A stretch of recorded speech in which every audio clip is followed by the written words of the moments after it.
भारत अध्ययन केंद्र का निर्माण ही, उसकी स्थापना इसीलिए हुई कि भारतीय परंपराओं का अध्ययन हो। और चौमासा हमारे देश के ऋतु परिवर्तन चक्र के अध्यात्म की एक ऐसी श्रृंखला है, एक ऐसी कड़ी है जिसके बड़े आयाम हैं, सामाजिक, धार्मिक, आध्यात्मिक, सांस्कृतिक।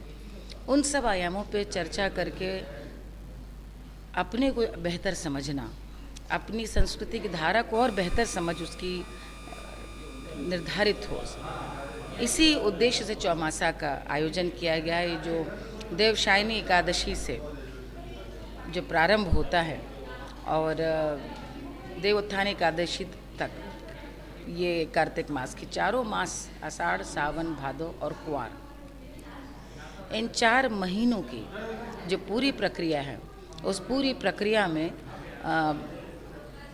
विष्णु जी को कहा जाता है कि वे शयन करने चले जाते हैं, लेकिन इस समय शिव की उपासना, देवी का आवाहन सब होता है। प्रकृति का प्राबल्य रूप ले लेती है, वर्षा होती है, खेत खलिहान भर जाते हैं। क्या उद्देश्य था, किस कारण से हमारे पूर्वजों ने ऐसी कामना, कल्पना की कि विष्णु जी शयन को जाते हैं? कई कथाएं हैं उसके पीछे। पौराणिक लोग कहते हैं कि बाली के वचन की रक्षा करने के चले जाते हैं। लेकिन इन 4 महीनों में सामाजिक अध्ययन, कृषि के रूप से इन 4 का आयुर्वेद के हिसाब से कहा गया, परहेज़ करने को, भोजन एक समय करने को, क्या क्या चीज़ें नहीं खानी चाहिए। और इसके साथ साथ ऋषि मुनियों ने भी एक जगह पर रहकर धर्म के प्रचार, धर्म की उपासना का भी संकेत दिया।